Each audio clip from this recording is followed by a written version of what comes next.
They say you never truly know someone until you see them at their worst. I used to think that was just something cynical people told themselves to justify their trust issues. After 15 years of marriage, I believed I knew my wife better than anyone else in the world. I knew how she took her coffee. 2 sugars, no cream. I knew she hummed off-key when she was nervous. I knew she cried at commercials featuring dogs and laughed at her own jokes before delivering the punchline.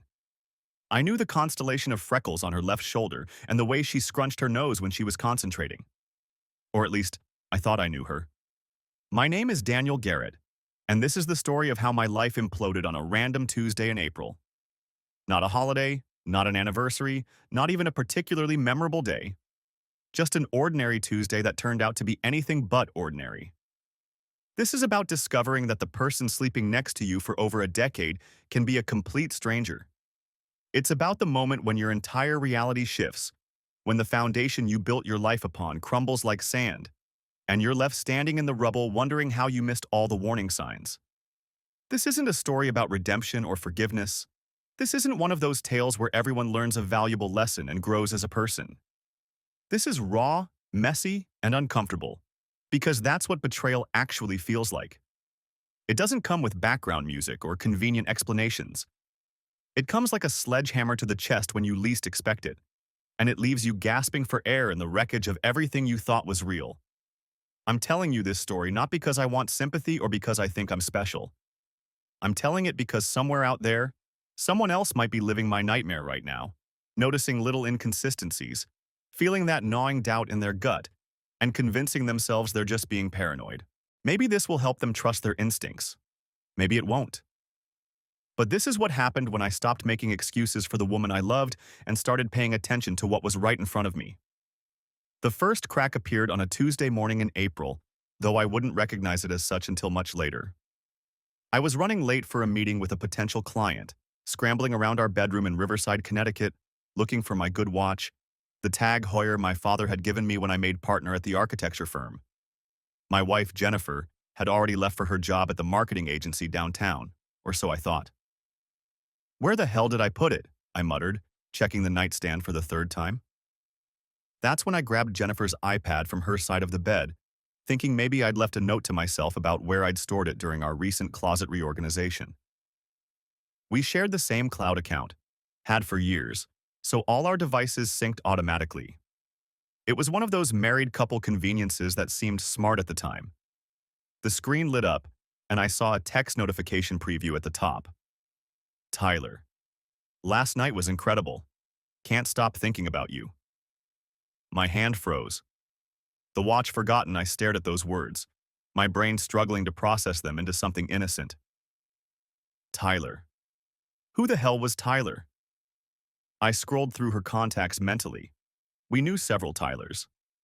There was Tyler Richmond from her office, Tyler Brennan from our gym, Tyler something or other who'd done our taxes 2 years ago. My thumb hovered over the notification. Part of me knew that once I opened it, there would be no going back. Schrodinger's text message, simultaneously innocent and damning until observed. I opened it. The message thread loaded, and my stomach dropped through the floor. Jennifer. I know. When can I see you again? Tyler. Tomorrow? Same place? Jennifer. Yes, I'll tell Daniel I have a late meeting. I scrolled up, and up, and up, weeks of messages. Months, actually. The earliest ones dated back to January, 3 months ago. They started professionally enough, discussing some marketing campaign, but quickly evolved into something else entirely. Flirtation, planning, explicit messages that made my hands shake as I read them. Tyler. What you do to me should be illegal. Jennifer. Good thing your hotel room isn't in our zip code then. Hotel rooms. Multiple hotels from what I could piece together. The Marriott in Stamford. Some boutique place in New Haven. Even once at a bed and breakfast in the Berkshires when I thought she'd gone to visit her college roommate Emma for the weekend. I sat down hard on the edge of our bed. The bed we'd picked out together at that overpriced furniture store in Westport. The bed where we'd made love countless times, where we'd held each other through her mother's death and my cancer scare 5 years ago. The bed that now felt contaminated by knowledge I couldn't unknow. My phone buzzed. A text from my assistant. Client is here. Conference room B. I stared at it, the words meaningless. How was I supposed to sit through a presentation about sustainable building materials when my marriage was apparently a lie?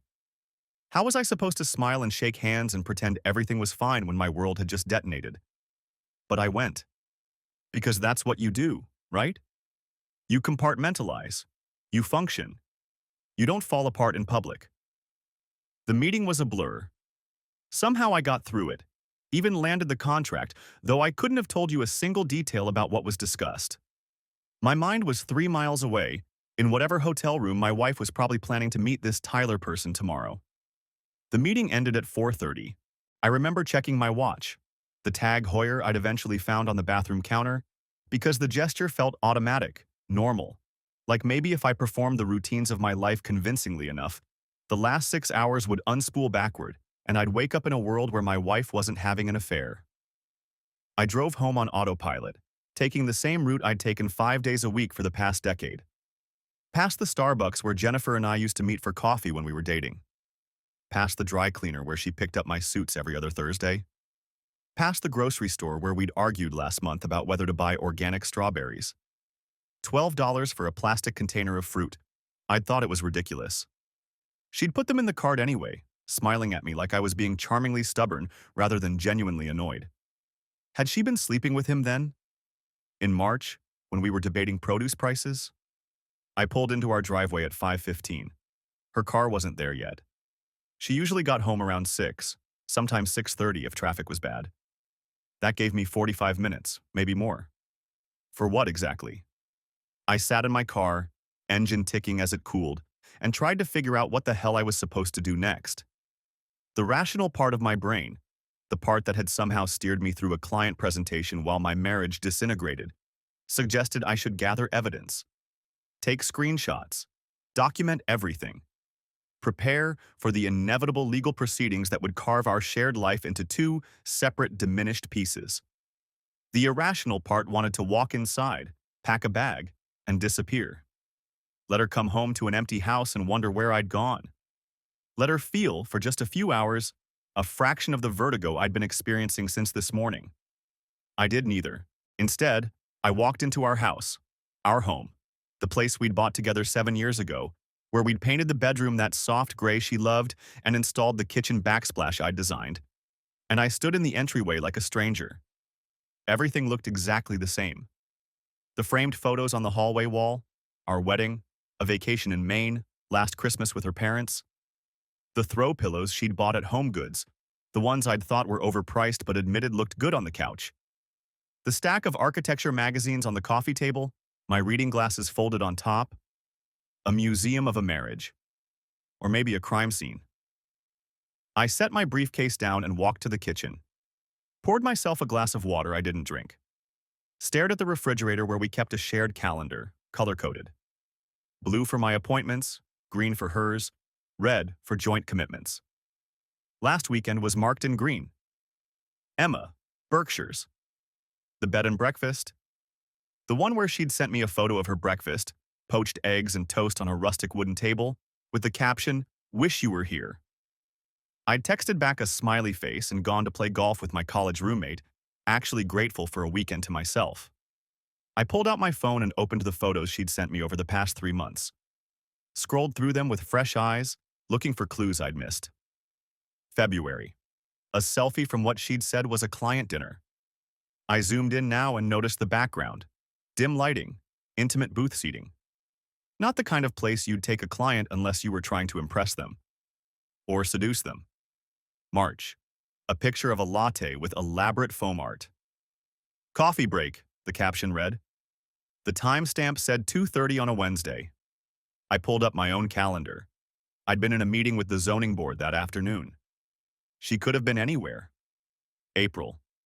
The breakfast photo from the Berkshires. I zoomed in on the reflection in the window behind the table, tried to see if there was another person visible, some ghost of Tyler captured accidentally in glass. Nothing. Just trees and morning light. My hands were shaking. I set the phone down on the counter and gripped the edge of the granite, the stone cool and solid under my palms. This was insane. I was standing in my own kitchen, analyzing photographs like a detective, searching for evidence of my wife's betrayal in the reflection of a window. This morning I'd kissed her goodbye. Tonight she'd come home and ask me about my day, and I'd have to decide, right then, in real time, whether to detonate our marriage or pretend I didn't know. The garage door opener groaned to life. My heart kicked against my ribs. I looked at the clock on the microwave. 5:47. She was early. I heard her car pull in, the engine cut off, the sound of her door opening and closing, her footsteps on the concrete floor of the garage. The door to the kitchen opened. "Hey," Jennifer said, setting her purse and laptop bag on the bench by the door. She was wearing the blue dress I liked, the one that brought out her eyes. Her hair was pulled back in a ponytail. She looked tired. Normal. Like a woman coming home from a regular day at work, not someone who'd spent the last 3 months conducting a double life. "Hey," I managed. She kicked off her heels, black pumps, the ones that hurt her feet but made her legs look good, and padded into the kitchen in her bare feet. Kissed me on the cheek. I smelled her perfume, the same one she'd worn for years. Light, floral, familiar. "How was your day?" she asked, opening the refrigerator and pulling out a bottle of white wine. "How was my day?" "I discovered you're having an affair. I read 3 months of messages between you and someone named Tyler. I sat through a client meeting in a fugue state and apparently won a contract I don't remember discussing. I drove home wondering if I should hire a lawyer or just set our house on fire." "Fine," I said. "Close the deal with the Riverside Commons project." "That's great." She poured herself a glass of wine, held up the bottle toward me in question. I shook my head. "I knew you'd get it. You've been working on that proposal for weeks." She took a sip of her wine, leaned against the counter, smiled at me. The same smile I'd seen 1,000 times. 10,000 times. "What about you?" I asked. My voice sounded strange to my own ears. Too casual, too normal. "Anything interesting happened today?" It was a test. A stupid, pointless test, but I couldn't help myself. "Oh, you know, the usual chaos. Bradley is still being impossible about the Henderson campaign." She rolled her eyes. "And Melissa called in sick, so I had to cover her meeting with the digital team. Nothing exciting." "Nothing exciting. No mention of Tyler. No hint of guilt or discomfort." She sipped her wine and scrolled through her phone. Her work phone, I noticed, not the iPad that was probably still in our bedroom, with the easy distraction of someone whose conscience was clear. "I was thinking we could order Thai food," she said, not looking up from her screen. "I'm too tired to cook." "Sure. The usual place?" "Yeah." She tapped something on her phone, the order, presumably, and then set it down. Looked at me properly for the first time since she'd walked in. "You okay? You seem quiet." And there it was, the moment. I could tell her right now. Could watch her face change as she realized I knew. Could ask her who Tyler was, how long it had been going on, whether she loved him. Could burn it all down in the next 30 seconds. "Just tired," I said. "Long day." She nodded, accepting this. "Well, food should be here in 40 minutes. I'm going to change." She left the kitchen, wine glass in hand, and I heard her footsteps on the stairs. Heading to our bedroom, where the iPad was, where the evidence of her affair sat waiting, unlocked and accessible. Would she check it? See that I'd opened the messages? Or would she assume, like she'd been assuming for 3 months, that I was too trusting, too oblivious, too wrapped up in my own life to notice hers unraveling away from me? I stood alone in the kitchen and wondered how long I could keep pretending I didn't know the truth. I watch her disappear up the stairs, each footfall a small detonation in my chest.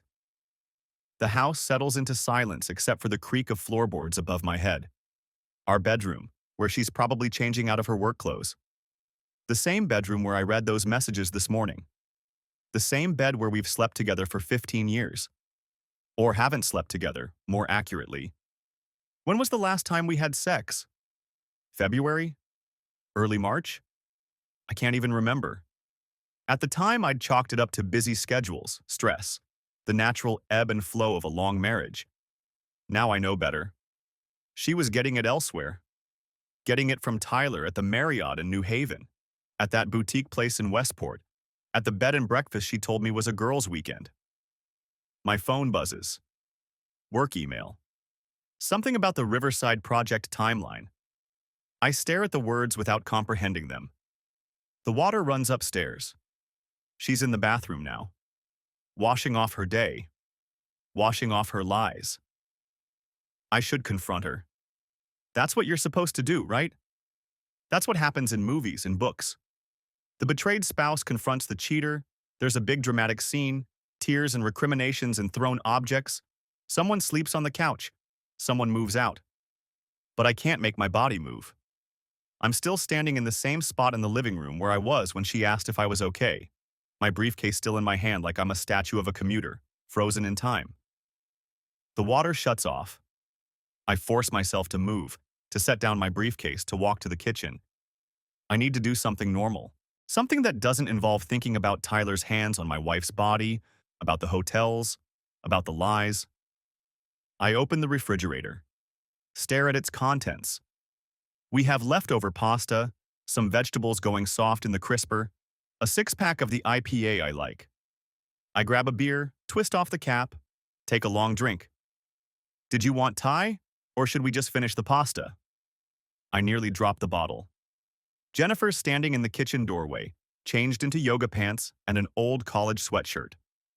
Her hair's down now, still damp at the ends.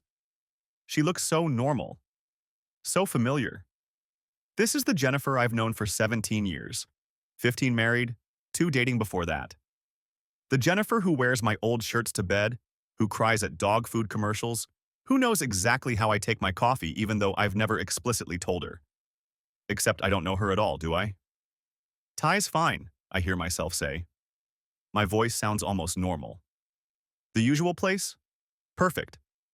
She pulls out her phone, not the iPad, just her phone, and starts tapping. Ordering our usual, pad thai for her, drunken noodles for me, spring rolls to share. The same thing we've ordered probably 100 times. I watch her thumb move across the screen and wonder if she's texting Tyler too. If there's a message waiting that says something like, "Having dinner with husband, wish I was with you instead." Or maybe, "He doesn't suspect anything." That one's true, at least from her perspective. She has no idea I know. 25 minutes, she says, setting her phone on the counter. I'm starving. Barely had time for lunch today. Back-to-back meetings. Meetings. Right? Is that what we're calling it now? I take another drink of beer to avoid responding. She moves past me to grab a glass from the cabinet, fills it with water from the filter pitcher. I can smell her shampoo, the same brand she's used for years, something with coconut. The scent used to comfort me. Now it makes my stomach turn. How was your day? She asks, leaning against the counter. You seemed pretty focused this morning. The Riverside presentation? The Riverside presentation. This morning. A lifetime ago, when I was a different person living in a different reality. It went well, I say. They signed. Daniel, that's amazing. She sets down her glass and moves toward me, arms outstretched for a hug.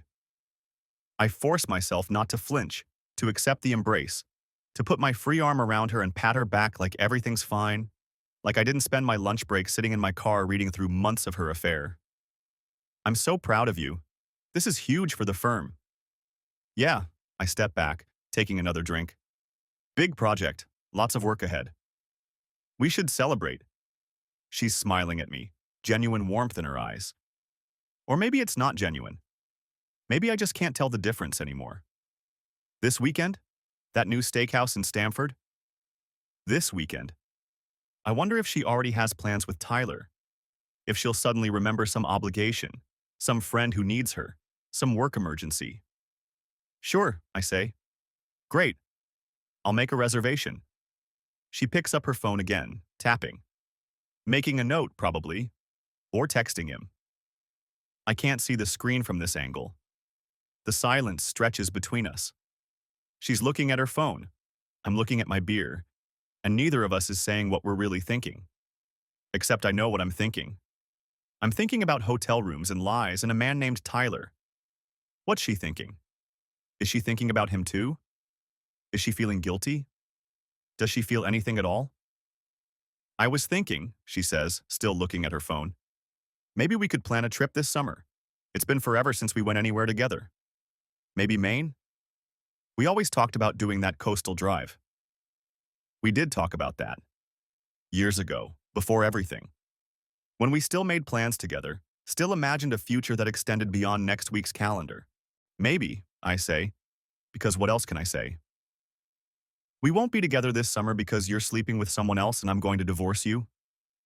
The words are right there, pressing against my teeth, but I can't make them come out. Or we could do something different. Europe? We haven't been since our honeymoon. She looks up now, meeting my eyes. I feel like we've been so caught up in work lately. We should make more time for us. The audacity of it nearly makes me laugh. Make more time for us. While she's been making plenty of time for Tyler since January. While she's been lying about Emma and girls' weekends and late meetings. While she's been building an entire secret life I knew nothing about. But I don't laugh. I just nod. Yeah, we should. My phone buzzes. I grab it like a lifeline, grateful for the interruption. It's a text from James, my business partner. Congrats on closing Riverside. Drinks tomorrow to celebrate? Work? Jennifer asks. James wants to grab drinks tomorrow. You should go. You deserve it. She smiles at me again, then glances at her phone. Food should be here in about 10 minutes. I'm going to set the table. She moves past me into the dining room, pulling plates from the cabinet, setting out silverware. I watch her through the doorway, this woman I've shared my life with, and try to reconcile her with the woman in those messages. The one who wrote, I can't wait to feel you inside me again. The one who sent Tyler a photo, I didn't open it, couldn't make myself look, at 11 p.m. on a Wednesday. Are they the same person? Can they be? The doorbell rings. Jennifer moves to answer it, exchanging pleasantries with the delivery driver, handing over cash from her wallet. She brings the bags to the dining room, starts unpacking containers. Come eat, she calls. And I do. I sit down across from her at our dining room table, and I eat drunken noodles while she tells me about her day. Some campaign pitch, some client drama, some funny thing her coworker said. I nod in the right places. I ask follow-up questions. I split the spring rolls with her exactly the way we always do, 3 for her and 3 for me. I play the part of the husband who doesn't know, and she plays the part of the wife who isn't cheating. We're both very convincing. I didn't sleep that night. How could I? Jennifer lay beside me in our bed. The bed we'd picked out together at that overpriced furniture store in Westport, the one where she'd insisted on testing every mattress like Goldilocks. And all I could think about was how many times she'd climbed into hotel beds with him.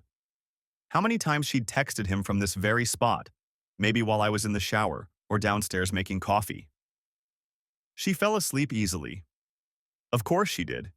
She had practice compartmentalizing, didn't she? 3 months of practice. I stared at the ceiling and listened to her breathe. Around 2 in the morning, I gave up on sleep entirely. I slipped out of bed, grabbed my phone, and went downstairs to the study. The house was dark except for the streetlight filtering through the front windows, casting everything in that orange-gray glow that makes familiar spaces look foreign. I sat at my desk and opened my laptop. Here's the thing about being an architect. You learn to think systematically. You don't just see a building. You see load-bearing walls, foundation points, structural integrity. You identify problems before they become catastrophic failures. And right now, I needed to approach this the same way. I needed information. I started with Tyler Richmond. LinkedIn made it easy. Mid-30s, decent-looking in that generic corporate way. Marketing director at the same agency where Jennifer worked. His profile showed him at various industry events, always with that practiced smile. I scrolled through his posts. The usual self-congratulatory nonsense about campaigns and team wins. Jennifer had liked several of them. She'd even commented on one from February. Amazing work, So proud of this team. The timestamp was 2 days after a message where she'd told him she couldn't stop thinking about his hands on her. I moved on to Tyler Brennan. Harder to find, but I eventually located him through the gym's Instagram. Personal trainer, late 20s, exactly the kind of guy who posts shirtless mirror selfies with captions about the grind. Jennifer followed him. I checked when, last November, a month before the messages started. Then there was Tyler from our old accounting firm. I couldn't even remember his last name, but I found the firm's website and scrolled through their staff directory. Tyler Kaplan. Older, maybe 50. Married with 3 kids according to his bio. Unlikely, but I wasn't ruling anything out. 3 Tylers. 3 possibilities. I spent the next hour going through Jennifer's social media with fresh eyes. Every post, every like, every comment. Looking for patterns, connections, anything that might tell me which Tyler had been meeting my wife in hotel rooms. There. A photo from March. Jennifer, at what looked like a work happy hour. Tagged location, Brennan's Pub in Stamford. Cute. Was that intentional? I zoomed in on the background faces. Tyler Richmond was there, standing near the bar with a group of co-workers. Jennifer wasn't next to him in the photo, but they were at the same event. I checked the date against the messages. 2 days later, she'd texted, "Can't wait for Friday. I already told Dee I have a late meeting." Friday had been the Marriott in Stamford. Tyler Richmond. It was Tyler Richmond. I sat back in my chair and let that settle over me. Not some random guy from the gym, not an old acquaintance, her coworker. Someone she saw every single day. Someone whose name probably came up in casual dinner conversation. Tyler presented the campaign today, or Tyler thinks we should pivot the strategy, while I nodded and asked follow-up questions like an idiot. My phone buzzed. A text from my business partner, Kevin. "Congrats again on Riverside Commons. Drinks Friday to celebrate?" Friday. That was tomorrow. No, today, technically. It was past midnight. Today was also when Jennifer had her late meeting planned. The one that was really another hotel room with Tyler Richmond. I typed back, "Sounds good, I'll let you know." Then I did something I'm not proud of. I went into our shared cloud account and enabled location sharing on Jennifer's phone. She'd never notice. We'd set it up years ago for convenience, back when we actually wanted to know where the other person was. Running late, stuck in traffic, made more sense with a little map showing the backup on I-95. But we'd never actively used it, and I was betting she'd forgotten it existed. Now I'd be able to see exactly where she went today. I closed the laptop and sat in the dark study, surrounded by the architectural models and framed blueprints that represented years of my work. Everything in this room was about structure, about building things that lasted. And my marriage, the thing I'd thought was the most solid structure in my life, had been rotting from the inside while I admired the facade. The sky was starting to lighten when I finally went back upstairs. Jennifer was still asleep, curled on her side facing away from me. I stood in the doorway and watched her for a moment. This woman I'd known for 17 years, married for 15. The freckles on her shoulder were just visible where the blanket had slipped down. I didn't know her at all. I went through the motions Wednesday morning. Shower, shave, coffee, suit. Jennifer came down in her robe while I was reading the news on my phone at the kitchen table. "You're up early," she said, heading for the coffee maker. "Couldn't sleep. Big day. Lots to organize after landing Riverside Commons." She poured her coffee, added 2 sugars, no cream. "I'm really proud of you, you know. This is huge for the firm." "Thanks." I didn't look up from my phone. "I'll probably be late tonight," she said casually, like she was mentioning the weather. "We have this presentation tomorrow and Tyler wants to do a final run-through." There it was. Tyler. She'd said his name, right there in our kitchen while planning to sleep with him. "No problem," I said.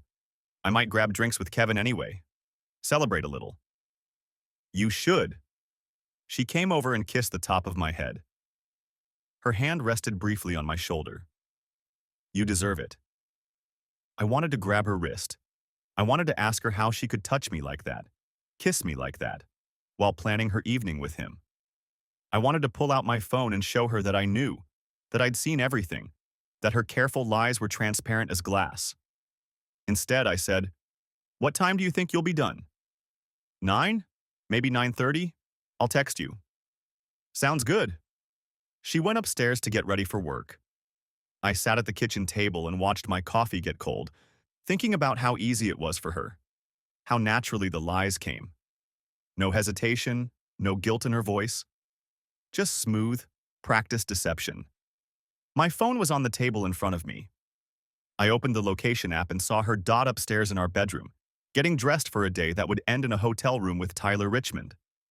I had a decision to make. I could confront her now before she left. I could end this pretense and force the truth into the open. Or I could let her go. Let her think I was oblivious. Let her walk into that hotel tonight while I watched from a distance, gathering evidence, understanding the full scope of what she'd done. The architect in me wanted the complete picture before I started demolition. I heard her footsteps on the stairs. "I'm heading out," she called. "Love you." The front door closed before I could respond. I sat alone in our kitchen and watched her blue dot start moving on my phone screen, heading toward the train station, toward her office, toward Tyler Richmond, and whatever they had planned for tonight. And I started making plans of my own. I spent Wednesday morning in a meeting I barely remember. Something about sustainable materials and lead certification. Keith, one of our junior partners, presented while I nodded at appropriate intervals and contributed nothing of value. My phone sat face up on the conference table, the Find My app running in the background, Jennifer's little blue dot pulsing steadily at her office downtown. Normal. Everything looked perfectly normal. At lunch, I drove to the bank. Not our usual branch. I went to the one in Darien, 20 minutes away, where no one would recognize me. I opened a new checking account in my name only, then transferred half of our savings. Exactly half. My lawyer, because yes, I'd already called a lawyer that morning, some guy named Robert Palmer that my college roommate had used, told me this was important. Don't empty accounts, don't hide assets, don't do anything that looks like you're trying to screw her over financially. Just protect yourself. Connecticut is an equitable distribution state, Palmer had said in his flat, seen-it-all voice. The court divides assets fairly, not necessarily equally, but if you start playing games with money, it reflects poorly on your character. Character. That was rich. I sat in my car in the bank parking lot afterward, staring at the receipt. Our savings account, the one we'd built together over 15 years, the one that held the cruise fund and the kitchen renovation fund, and the nebulous "someday we'll need this" fund, had just been cut in half. The number on the paper felt both enormous and pathetically small. 15 years of marriage, reduced to a withdrawal slip.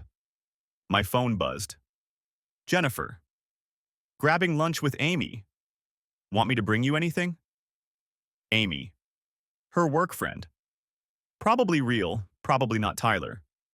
I checked the Find My app anyway, still at her office building, still exactly where she said she'd be. I'm good, thanks, I typed back. 3 dots appeared, disappeared, appeared again. Love you. I stared at those 2 words until they stopped looking like language. Just shapes, just pixels on a screen. You too.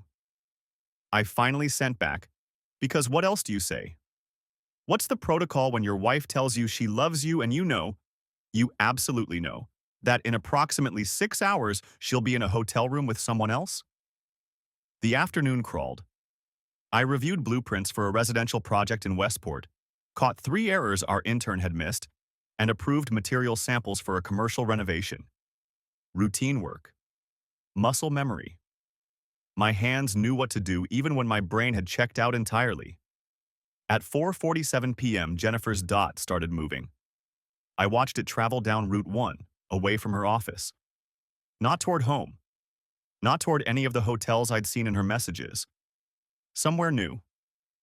My stomach tightened. The dot stopped in Norwalk, at an address I didn't recognize. I pulled it up on Google Maps. The Waypoint Hotel. Boutique property, opened last year. The kind of place that called itself curated and charged $300 a night for exposed brick and artisanal coffee. So, a new location, keeping things fresh, I sat there in my office watching that blue dot pulse at the waypoint, and something cold and clear settled over me. This was real. This was happening. Not in some abstract, maybe I misunderstood way, but right now, in real time, my wife was... My phone rang. Jennifer's name on the screen. I almost didn't answer. What could she possibly have to say? But curiosity, or maybe masochism, won out. Hey, I said. My voice sounded normal. I was getting good at that. Hi, she sounded breathless, happy. So the run-through is going to take longer than I thought. Tyler wants to completely rework the client presentation deck, and you know how he gets about these things. Tyler wants. Tyler gets. No problem, I said. How late are we talking? Maybe 9:30? A pause. I'm really sorry, babe. I know we said we'd watch that documentary tonight. The documentary. Right. Some nature thing she'd added to our queue last week. I'd completely forgotten. Don't worry about it, I said. Work is work. You're the best, relief in her voice. I'll text you when I'm heading home. Sure. Love you. There it was again. Those words that used to mean everything and now meant nothing. Or meant something, just not what I'd thought. Love you too, I said, and hung up. 9:30. That gave her almost 5 hours. 5 hours at the Waypoint Hotel with Tyler Richmond, while I sat at home pretending to care about a documentary on coral reefs or whatever the hell it was. I opened my laptop and started typing. Palmer had told me to document everything. Dates, times, locations, any evidence I could gather without breaking laws. Connecticut is technically a no-fault state, he'd explained, but adultery can still factor into alimony decisions. The more documentation you have, the stronger your position. So I documented. Wednesday, April 17th, 4:47 p.m. Jennifer arrived at the Waypoint Hotel, Norwalk, claimed to be working late on presentation with Tyler Richmond. I attached screenshots from Find My, screenshots of her texts. I created a folder on my computer, password protected, buried in a directory labeled Project Archives 2019, and started building my case. This is what betrayal does. It turns you into someone you don't recognize. Someone who tracks his wife's location and screenshots her lies and opens secret bank accounts. Someone who sits in his office at 5:30 on a Wednesday evening, watching a blue dot pulse at a hotel, and feels nothing but cold calculation. Or maybe I was wrong. Maybe this was who I'd always been, and I just never had a reason to find out. I left the office at 6. Drove home through rush hour traffic, the same route I'd driven 1,000 times. Our house looked exactly as I'd left it that morning.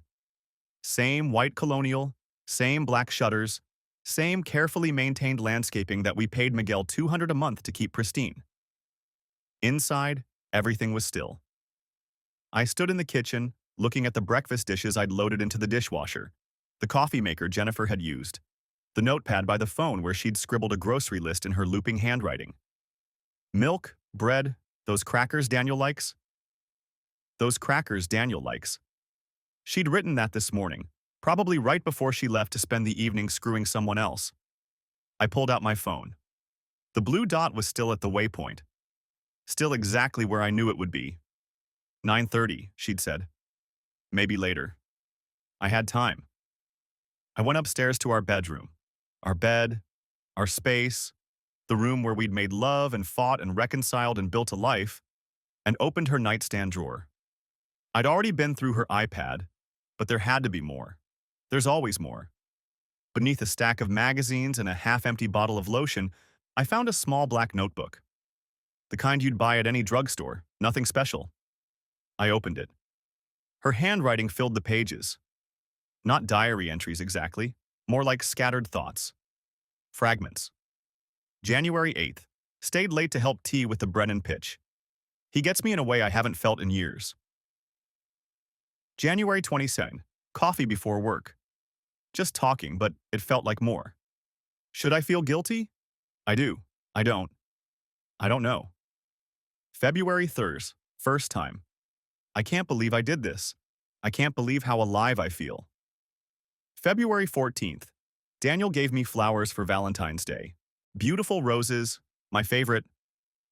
I smiled and kissed him and felt like the worst person alive. But also, I don't want to stop. Page after page, 3 months of her internal justifications, her rationalizations, her excitement over someone who wasn't me. I sat on the edge of our bed, reading my wife's private thoughts about her affair, and felt something crack open inside my chest. Not my heart. That had broken yesterday. This was something deeper. Some fundamental belief about who we were and what we meant to each other. She'd been writing it down, keeping a record, like it was something worth preserving. My phone buzzed. Jennifer. Definitely going to be 10 before I'm done. Order dinner without me. XO. I looked at the message, looked at the notebook in my hands, looked at our bed, where the sheets probably needed washing, where we'd slept side by side just last night while she dreamed of someone else. 10 o'clock. That gave her another 3.5 hours. I took photos of every page in the notebook, added them to my password-protected folder, and put everything back exactly as I'd found it. Then I went downstairs, ordered Thai food from our usual place, and waited. The dot on my phone screen stayed put at the Waypoint Hotel for 3 hours and 42 minutes. I know because I watched it the entire time, sitting in the chair by our bedroom window with a glass of scotch I never touched. At 10:47 p.m. it started moving. I tracked her progress down Route 1, then onto I-95, then the familiar turns toward home. Each movement of that blue dot felt like watching a slow-motion car crash. 28 minutes from hotel to driveway. I had already moved downstairs to the living room, positioned on the couch with my laptop open to a set of blueprints I wasn't actually reading. Her car pulled in at 11:15 p.m. I heard her key in the lock, the familiar sound of her dropping her bag on the entry table, her heels clicking across the hardwood. She appeared in the living room doorway, and I looked up with what I hoped was the right amount of casual concern. "Hey," I said. "How'd the presentation go?" She looked tired. Her makeup was smudged slightly at the corners, hastily reapplied, probably in a hotel bathroom mirror. Her blouse was wrinkled in a way that sitting in a conference room wouldn't explain. "Exhausting," she said, and her voice carried that particular kind of weariness that comes from maintaining a performance. David kept changing his mind about the messaging. We must have revised the deck 6 times. David Winters, her creative director. A man I'd met twice at company events, both times with his husband. "That sounds frustrating," I said. "You have no idea." She moved toward the stairs. "I'm going to take a quick shower and crash. You coming up soon?" "In a bit. Want to finish reviewing these plans?" She nodded and disappeared upstairs. I heard the bathroom door close, the shower start. I sat there staring at my laptop screen until the words blurred into meaningless shapes. The thing about discovering your wife is having an affair is that it doesn't just rewrite your present. It forces you to rewrite your past. Every late meeting, every girls' night out, every time she'd seemed distant or distracted suddenly became suspect. I found myself mentally cataloging the past 3 months, searching for patterns I'd missed. January. She'd started going to the gym more often, started caring about her appearance in ways that seemed healthy at the time. New clothes, a different hairstyle, that expensive perfume she'd bought herself just because. February. More late nights at work, a weekend conference in Boston I hadn't thought twice about. Valentine's Day dinner where she'd seemed present but somehow not quite there, like she was performing the role of wife rather than being one. March. The distance had grown more pronounced. Fewer conversations about our days, more time on her phone. I'd attributed it to work stress, to the seasonal depression that sometimes hit her this time of year, to a dozen other reasonable explanations that weren't, she's sleeping with someone else. The shower shut off upstairs. I closed my laptop and sat in the dark living room, listening to the sounds of my wife getting ready for bed. Our bed. The bed we'd bought together 7 years ago after her promotion. The one we'd spent a ridiculous amount of time selecting because she'd insisted the mattress firmness had to be exactly right. My phone buzzed. A text from Robert Palmer, the divorce attorney. "Got the retainer. We'll have initial paperwork ready by Friday." Don't do anything stupid before then. I typed back, define stupid. His response came quickly, confronting her. Tipping your hand, letting emotion override strategy.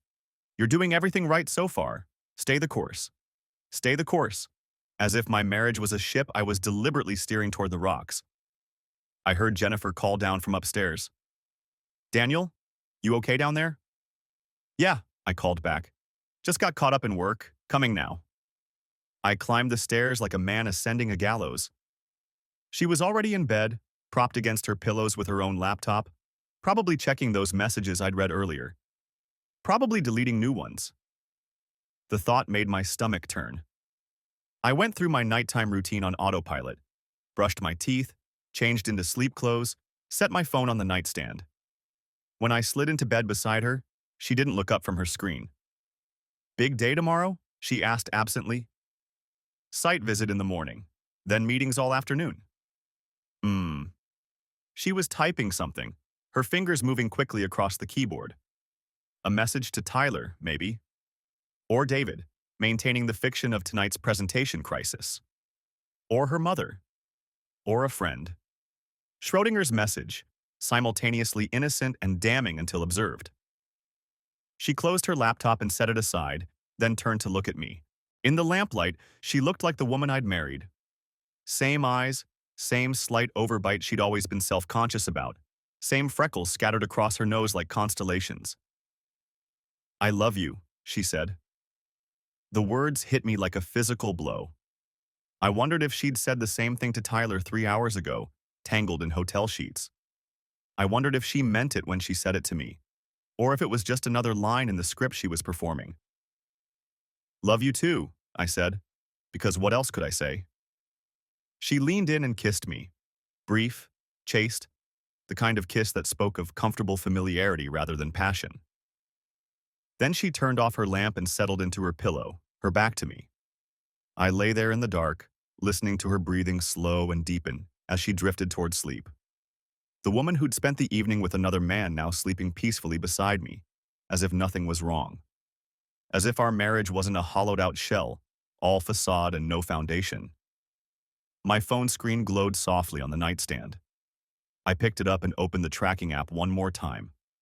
The blue dot that represented my wife was right here, overlapping with the dot that represented me. Together in the same location, the same bed, the same marriage. The technology couldn't capture the real distance between us. I set the phone down and stared at the ceiling, counting the hours until morning. Until I could escape to the office and the site visit and the meetings. All the normal rhythms of life that let me pretend everything was fine. Jennifer's breathing had taken on the slight whistle that meant she was deeply asleep. I turned my head to look at her profile in the darkness. 15 years. We'd built a life together. This house, our careers, our routines and rituals and shared history. I knew her favorite foods and her irrational fears and the exact way she liked her coffee. I knew the scar on her knee from a childhood bike accident and the way she always put on her left shoe before her right. Or at least, I thought I knew her. The woman sleeping beside me had become a stranger wearing a familiar face. Every intimate detail I knew about her now felt like evidence of my own blindness. I'd been so focused on the surface, the daily patterns, the comfortable rhythms, that I'd missed the tectonic shift happening underneath. My phone buzzed softly. Another text from Robert Palmer. Get some sleep. You'll need your energy for what's coming. But sleep felt impossible. I lay there in the dark beside my sleeping wife, wide awake and waiting for morning, counting down the hours until I could stop pretending. The alarm went off at 6:30 a.m. Thursday morning, same as always. Jennifer reached across me to silence it, her arm brushing my chest, and I felt my entire body go rigid. She didn't notice. Or maybe she did and chose not to acknowledge it. At this point, I couldn't tell the difference between obliviousness and performance. Morning, she mumbled, already reaching for her phone on the nightstand. I watched her scroll through her notifications, wondering if Tyler had texted her yet. Wondering if she'd smile at something he wrote while lying 3 feet away from me. But her expression remained neutral, bored even, as she swiped and tapped. I'm thinking of grabbing coffee with Lisa before work, she said, still looking at her screen. She's been stressed about the Pemberton campaign. Lisa, her coworker, maybe even her friend. Though how would I know anymore? Maybe Lisa knew about Tyler. Maybe everyone at that office knew except me. Sure, I said. My voice came out normal. I'd gotten good at that over the past 48 hours. She kissed my cheek before heading to the bathroom, and I lay there staring at the ceiling, listening to the shower run. The sound used to be comforting, part of our morning routine. Now it just meant she was washing away whatever she needed to wash away. I got up and made coffee, checked my email, responded to a question from the Riverside Commons client about fixture specifications. Everything normal, everything fine. Jennifer came downstairs 20 minutes later, hair still damp, wearing the blue dress I'd always liked. She poured herself coffee, added 2 sugars, no cream. "You're quiet this morning," she said, leaning against the counter. "Tired. Didn't sleep well. Bad dreams?" "Something like that." She studied me for a moment, and I wondered if she could see it. The knowledge sitting behind my eyes like a loaded gun. But then she just shrugged and checked her phone again. "I should get going. Lisa's probably already at the coffee place." "Have a good day," I said. "You too." Another kiss, this one on the lips. Brief, casual, meaningless. "Love you." "Love you too." The words came out automatically, muscle memory from 15 years of saying them. But they tasted like ash in my mouth. I waited until her car pulled out of the driveway before I moved. Then I went upstairs, opened her laptop. We shared the password for that too, another little piece of mutual trust that meant nothing, and checked her calendar. Thursday, 9 a.m. staff meeting, 11 a.m. client call, 2 p.m. presentation review with Tyler Richmond. There it was, right there in her work calendar, like it was the most natural thing in the world. Presentation review with Tyler Richmond.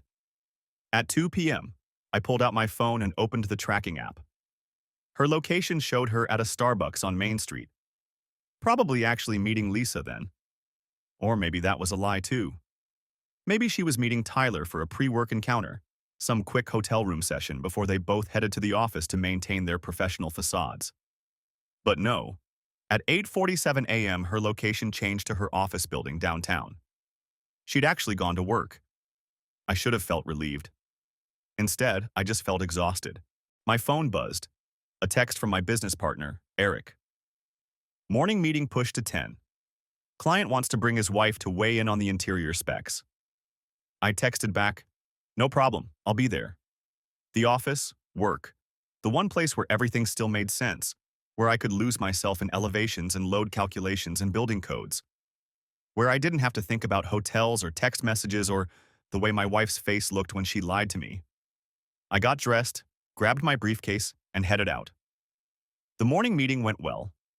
The client's wife loved our interior concepts, particularly the open-plan kitchen design. Eric and I walked them through the material selections, the timeline, the budget. I smiled and nodded and made notes and was every inch the competent professional they were paying me to be. "You're good at this," Eric said after they left. "The client management thing. Better than me. Just giving them what they want." "Yeah, but you make them feel heard. That's a skill." I wondered what he'd think if he knew how completely I'd failed to hear my own wife. How I'd missed every signal, every warning sign, every moment when she'd been drifting away from me and towards someone else. "Thanks," I said instead. "I try." Back in my office, I pulled up the tracking app again. Jennifer's location hadn't moved, still at her office building. It was 11:23 a.m. In 2.5 hours, she had a presentation review with Tyler Richmond. I stared at my screen, at the little blue dot that represented my wife, and made a decision. I was going to watch, not confront. Not yet. Robert had been clear about that. Don't do anything stupid, don't tip your hand until the paperwork is ready. But he hadn't said I couldn't observe. Hadn't said I couldn't see for myself what a presentation review actually looked like. Her office was in Stamford, about 20 minutes away. If I left at 1:30, I could be there by 1:50. Park across the street. Watch the entrance. See if they left together. See if they went to another hotel in the middle of the workday, bold as brass, not even bothering to hide it anymore. My hands were shaking. I pressed them flat against my desk, willing them to stop. This was insane. I was planning to stake out my wife's office like some jealous teenager. This wasn't me. I didn't do things like this. Except I'd also never thought I'd be the guy whose wife screwed her coworker in hotel rooms while he sat at home planning their summer vacation. So maybe I didn't know who I was anymore. At 1:25 p.m. I told Eric I had an errand to run. He barely looked up from his drafting table, just waved me off. I got in my car and drove to Stamford, my heart hammering the entire way. Jennifer's office building was a glass and steel tower on Bedford Street, the kind of aggressively modern structure I would have critiqued in architecture school. I parked in a public garage across the street with a clear view of the main entrance and waited. 1:47 p.m. Nothing. 1:53 p.m. A group of people in business attire emerged, laughing about something. Not Jennifer. 2:02 p.m. I checked the tracking app. She was still inside the building, still at work. Maybe the presentation review was actually a presentation review. Maybe I was losing my mind, sitting in a parking garage like a paranoid lunatic, watching for ghosts. Then, at 2:14 p.m., the entrance doors opened, and Jennifer walked out. She wasn't alone. The man next to her was tall, maybe 6'1", with dark hair styled in that effortlessly casual way that probably took 20 minutes and expensive product. He wore a charcoal suit that fit him too well to be off the rack. And he was smiling at something Jennifer had just said, leaning slightly toward her in a way that suggested familiarity, intimacy. Tyler Richmond. Had to be. They stood on the sidewalk for a moment talking. Jennifer laughed, that full-throated laugh I used to think was reserved for me, and touched his arm. Just briefly, just a quick brush of her fingers against his sleeve. But it was enough. Then Tyler gestured down the street, and they started walking. Together. Away from the office. At 2:15 in the afternoon on a Thursday, I started my car and followed. I followed them north on the Merritt Parkway, keeping 3 cars back. My hands were steady on the wheel, steadier than they'd been in days. Funny how clarity feels sometimes. Like the world snapping into focus after years of looking through smudged glass. Jennifer's Audi moved with practiced ease through the late afternoon traffic. Tyler drove his own car, a black BMW sedan that probably cost more than my first apartment. They weren't carpooling. Too risky, I supposed. Someone from the office might see them leaving together, arriving together. Better to maintain the fiction of separate lives that just happened to intersect at hourly rate hotels between Riverside and New Haven. The rage I'd been carrying since Tuesday had compressed into something denser, something that sat in my chest like a stone. I wasn't shaking anymore. Wasn't fighting the urge to scream or punch the dashboard. I just drove, following the taillights of my wife's car as she led me toward whatever destination she'd chosen for today's performance. They took exit 41, Westport. Of course. Jennifer had friends in Westport. We'd been to dinner parties here, gallery openings, fundraisers for causes I couldn't remember. She'd mentioned meeting someone for coffee here just last week. Melissa from yoga, she'd said. We're grabbing lunch at that place on Main Street. I wondered now if there'd ever been a Melissa. Or if Melissa was just another name for Tyler, another lie in the constellation of deceptions that had become our marriage. The BMW turned left onto the post road. Jennifer's Audi followed. I hung back, let a minivan slip between us. The tracker on her phone showed me exactly where she was going anyway, a pulsing blue dot moving steadily east. I could hang back as far as I wanted, could lose sight of her entirely, and still know precisely where to find her. They pulled into the parking lot of the Westport Inn at 2:47 p.m. Not a Marriott this time.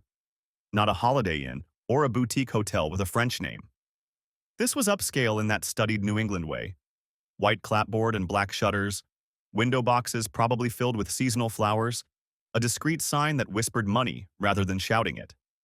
I drove past the entrance, circled the block, parked on a side street where I had a clear view of the lot. Jennifer's car was already empty. Tyler's BMW sat 3 spaces away. They'd gone inside separately, maintaining the charade even now. My phone buzzed. A text from Jennifer. Running late with this client presentation. Might be another hour or two. Don't wait on dinner. I stared at the message, read it twice. Then I opened my camera app and took a screenshot, adding it to the folder I'd created. Evidence, documentation, the growing archive of my wife's betrayal, time-stamped and geotagged, and utterly damning. Another text arrived while I was still looking at the screen. Love you. 2 words. Casual. Reflexive. The kind of thing she'd texted me 1,000 times over 15 years.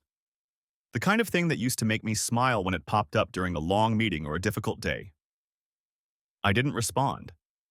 Instead, I got out of the car and walked toward the hotel. I'm not sure what I intended to do.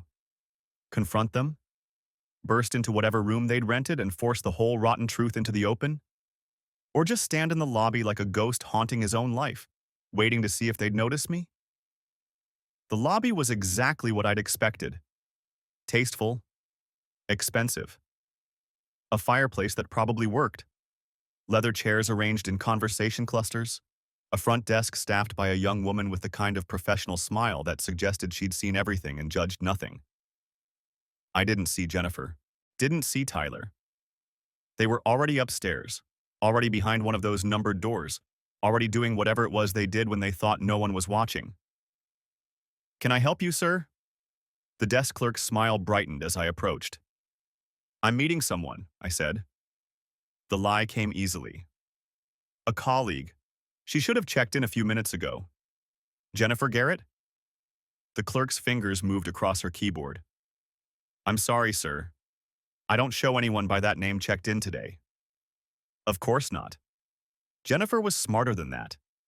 She'd learned her tradecraft over 3 months of hotel rooms and stolen afternoons. She wouldn't use her real name, wouldn't leave a paper trail that could lead back to her. My mistake, I said. She might have used her maiden name. Jennifer Preston?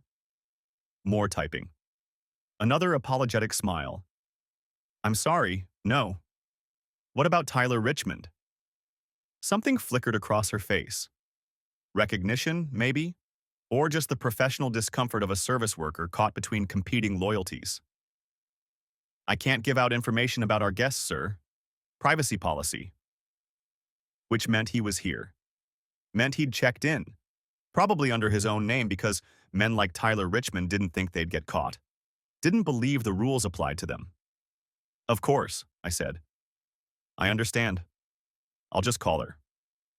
I walked back outside before the clerk could offer to help further. My hands were shaking again. The clarity I'd felt in the car had evaporated, replaced by something rawer. Something that made my vision narrow and my heartbeat thunder in my ears. They were up there. Right now.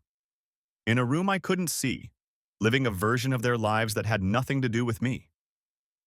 Jennifer was probably laughing at something Tyler said. Probably touching him the way she used to touch me. Probably telling him things she'd stopped telling me years ago, confessions and dreams and secrets I'd thought were mine alone. I could call her, could make her phone ring while she was with him, watch her scramble to silence it, to hide the evidence of her other life. Could text her something that would force her to respond, to maintain the performance even while she was. My phone rang. Robert Palmer's name appeared on the screen. The divorce attorney. I'd almost forgotten I'd given him my number, asked him to call if he had questions about the documentation I'd started compiling. I answered. This is Daniel. Mr. Garrett, Robert Palmer. Do you have a moment? I looked up at the hotel. 2nd floor, 3rd floor, 4th. Which window was hers? Which room held the truth I'd been avoiding since Tuesday morning? Yes, I said. I have a moment. I've reviewed the materials you sent over. The text messages, the financial records, the photographs. It's comprehensive work. His voice was professionally neutral, the tone of someone who'd seen 100 marriages dissolve and would see 100 more. I wanted to discuss next steps, specifically whether you're interested in pursuing a fault-based divorce. Connecticut's a no-fault state, I said. I'd done my research, had spent Tuesday night reading statutes and case law when I should have been sleeping. It is, but adultery is still grounds if you want to pursue it. It can affect property division, alimony calculations. It won't guarantee you a better outcome, but it gives us leverage. Leverage. Such a bloodless word for the destruction of everything I'd built. What do I need? I asked. More of what you already have. Continued documentation. If you can establish a pattern, dates, times, locations, it strengthens the case. Hotel receipts would be ideal. Witness testimony if anyone else knows about the affair. I watched the hotel entrance. A couple emerged, laughing. Not Jennifer, not Tyler. Just two strangers living their own story. How long? I asked. How long to gather evidence? As long as it takes. There's no rush. Connecticut has a 90-day waiting period from the filing date anyway. The more documentation you have, the stronger your position. 90 days, 3 months. The same amount of time Jennifer had been sleeping with Tyler Richmond. I'll call you next week, I said. After I have more. I ended the call before he could respond. The stone in my chest had grown heavier. I stood there in the parking lot of the Westport Inn, watching the windows of a hotel where my wife was betraying me, and I made a decision. I wasn't going inside. Wasn't going to confront them. Not yet. Not until I knew everything. I left the parking lot and drove back to the office. Didn't burst through any hotel room doors. Didn't send angry texts or make dramatic phone calls. I just left. Because Robert was right. Emotion was the enemy here. Strategy was what mattered. Documentation was what mattered. Over the next 3 weeks, I became someone I didn't recognize. I tracked Jennifer's movements like a detective, photographed her car at hotels in Stamford, Norwalk, Greenwich, downloaded our credit card statements and highlighted every charge that didn't match her stories. Dinners she claimed were with co-workers at restaurants she'd never been to, purchases from stores and towns she said she'd never visited. I found receipts in her car, a crumpled valet ticket from the Delamar in Southport, a coffee cup from a cafe near Tyler's apartment building. I'd looked up his address through LinkedIn, cross-referenced it with property records. I took pictures of everything. The notebook in her nightstand grew thicker with entries. I photographed the new pages every few days, careful to return everything exactly as I'd found it. April 25th. T says he's falling in love with me. I should feel guilty. I should end this. But when I'm with him, I feel like myself again, like the person I was before marriage turned me into someone smaller. That one hurt worse than the explicit entries, the idea that our marriage, our 15 years, had made her smaller. That I had made her smaller. But I didn't confront her. Didn't ask what she meant. I just took the photograph and added it to my folder, which had grown to over 300 files. Jennifer noticed nothing. Or if she did, she was too deep in her own deception to care. We fell into a routine of polite distance, ships passing in the night, exchanging pleasantries about our days while living completely separate lives. How was work? She'd ask. Fine. You? Busy. The Pemberton campaign is killing us. She stopped saying, I love you as often. Stopped initiating sex entirely. Not that I would have been able to go through with it. The few times she'd tried in early May, I'd claimed exhaustion, stress, a headache. She'd seemed almost relieved. By mid-May, I had everything Robert needed. Hotel receipts I'd pulled from her email. She'd been careless, hadn't deleted the confirmation messages. Credit card statements showing purchases at Victoria's Secret and Agent Provocateur, lingerie I'd never seen her wear. Photographs of her car at the Waypoint, the Delamar, the J House in Greenwich. Text messages that had grown bolder, more explicit, more damning. Tyler. Leave him. We could be so good together. Jennifer. I know, I'm just scared. 15 years is a long time to walk away from. Tyler. But are you happy? Really happy? Jennifer. No. I haven't been happy in years. I read that exchange on a Tuesday morning in May, sitting in my car outside the gym I no longer went to. Jennifer thought I was at a client meeting. I'd lied. Was getting good at it myself now. I haven't been happy in years. Years. Not months. Not since the affair started. Years. How many? 3? 5? 10?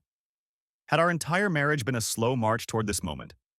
Toward hotel rooms and secret phones and a man named Tyler Richmond who made her feel like herself again? I called Robert that afternoon. "I'm ready to file," I said. "You're sure? Once we start this, there's no going back." I thought about Jennifer's face across the dinner table last night, smiling at something on her phone. Thought about the blue dot on my tracking app, pulsing at another hotel. Thought about 15 years of marriage that apparently meant nothing. I'm sure. The papers were served on a Friday in late May. I'd moved my important documents to the new bank account, transferred half our savings, secured a lawyer, and prepared for the aftermath. I'd done everything right, everything strategic, everything Robert had advised. What I hadn't prepared for was how it would feel to watch the process server hand Jennifer the envelope at her office.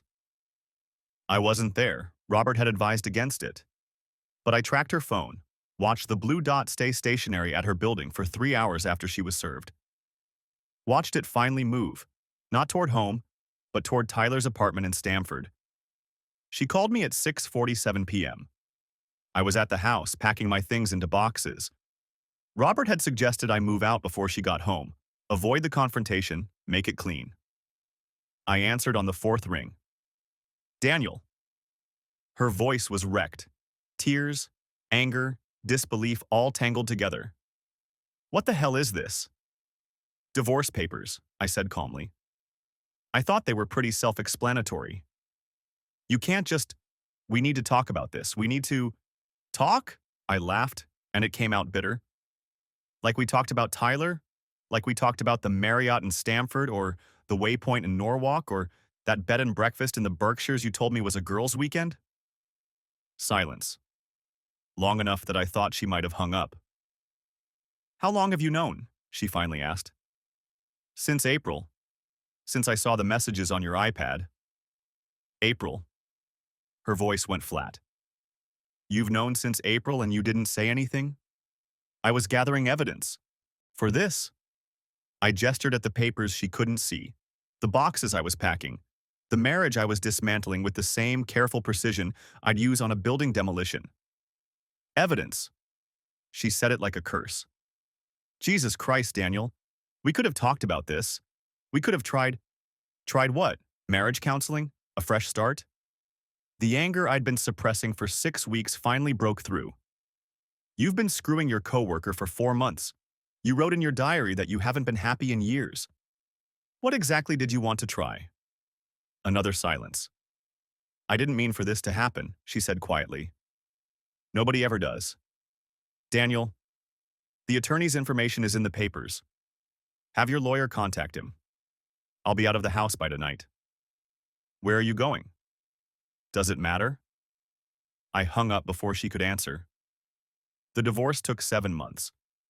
Connecticut's 90-day waiting period, plus negotiations over asset division, plus Jennifer's initial refusal to accept the terms, plus her eventual capitulation when Robert made it clear how much evidence we had. She wanted to fight the adultery claim. Wanted to argue for a no-fault divorce that wouldn't affect the financial settlement. But Robert had documented everything. The hotels, the receipts, the messages, the notebook entries. Even found 2 co-workers who'd suspected the affair and were willing to give depositions. In the end, she settled. I kept the house, most of our savings, my retirement accounts. She kept her car, her own retirement, and enough cash to start over. No alimony. Connecticut courts don't look kindly on adultery when it comes to spousal support. Tyler Richmond, interestingly, disappeared from her life about 3 weeks after the papers were served. Apparently, the reality of Jennifer's divorce was less appealing than the fantasy of their affair. She tried calling me twice in June to tell me they'd broken up, that she'd made a mistake, that maybe we could try again.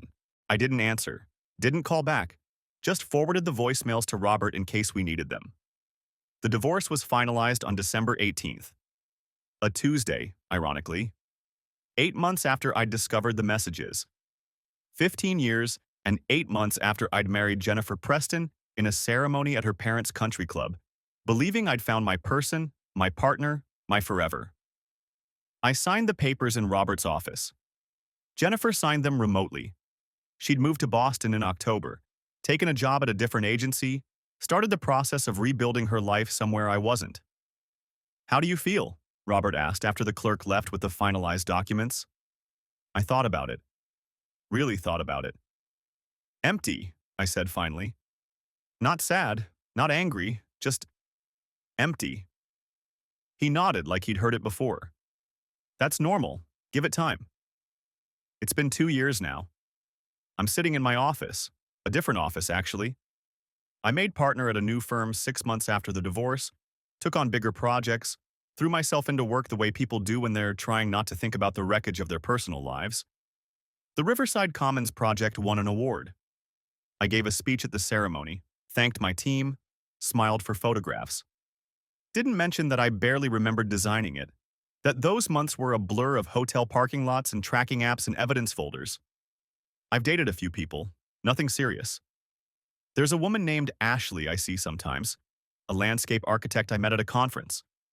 She's smart, funny, doesn't ask too many questions about my past. We have dinner, go to movies, sleep together occasionally. It's comfortable, easy. It's not love. But I'm not sure I believe in love anymore. Or maybe I just don't trust my ability to recognize it. I saw Jennifer once, about a year ago. Pure chance. We were both at a restaurant in New Haven, different parties, different lives. She was with friends, laughing at something, looking healthier than I remembered. Happy, maybe. She saw me too. Our eyes met across the room, and for a moment, we were just two people who used to know each other. Used to share a bed and a mortgage and a life. Used to say, "I love you," and mean it, or think we meant it, or mean it in a way that turned out not to be enough. She didn't come over. I didn't either. We just looked at each other for a few seconds, then looked away. That night, I went home to my apartment, a one-bedroom in Riverside with a view of the harbor, and I thought about what I'd learned. Not about Jennifer specifically, but about marriage, trust, the stories we tell ourselves about the people we love. Here's the truth I've come to understand. You never really know anyone. Not completely. People are vast and complicated and capable of things you'd never imagine. The woman who cries at dog commercials can also lie to your face for months. The man who designs buildings meant to last generations can miss the structural failures in his own marriage until the whole thing collapses. We trust because we have to. Because the alternative, assuming everyone is hiding something, that every "I love you" might be a lie, that the person sleeping beside you is a stranger, is too exhausting to sustain. So we trust. We build our lives on the assumption that people mean what they say, that the face they show us is real. And sometimes we're right. Sometimes that trust is rewarded with decades of genuine partnership, real intimacy, actual love. And sometimes we're wrong. The trick, the thing I'm still learning, is not to let the betrayal poison everything that comes after. Not to assume every woman is Jennifer, every relationship doomed to end in hotel rooms and divorce papers. Not to carry the weight of her choices into whatever comes next. Ashley asked me last week if I thought we had a future together. We were in bed, post-sex, in that vulnerable space where people say true things. I don't know, I told her honestly. I'm not sure I'm capable of that kind of faith anymore. She didn't get angry, just nodded, traced patterns on my chest with her finger. That's fair. But you can't live your whole life waiting for the other shoe to drop. Maybe she's right. Maybe I'm letting Jennifer's betrayal define me in ways I shouldn't. Maybe there's a version of my life where I learn to trust again, to love again, to believe that not everyone is hiding a secret phone and a second life. Or maybe this is just who I am now. Careful, guarded. Someone who checks location apps and reads between the lines and never quite believes what people tell him. I don't know which version is true. I don't know if I'll ever know. What I do know is this. Betrayal doesn't announce itself. It doesn't come with warning signs or obvious tells. It comes on a random Tuesday in April when you grab the wrong iPad and see a text message you were never meant to see. It comes in the gap between who you think someone is and who they actually are. It comes in the slow, sick realization that the life you've been living is a fiction, And the person you trusted most is the author of your deception. And once you know that, once you've lived through that, you can't unknow it. Can't go back to the innocent version of yourself who believed love was enough, who thought 15 years meant something, who assumed the woman humming off key in the kitchen was exactly who she appeared to be. That version of me died in a parking lot in Westport, watching a hotel window and waiting for a truth I already knew. This version, the one typing these words in an apartment that's mine alone, is harder, more cynical, less willing to take things on faith. But he's still here, still working, still dating, still building things meant to last even if he's not sure anything really does. And maybe that's enough. Maybe survival is its own kind of victory, even if it doesn't feel like one. Maybe that's all any of us can hope for in the end. To keep going, to keep building, to keep trying even when we know how badly it can all fall apart. Or maybe I'm just telling myself another story, another comfortable fiction to make sense of the wreckage. I honestly don't know anymore, but I'm still here, and for now, that's enough.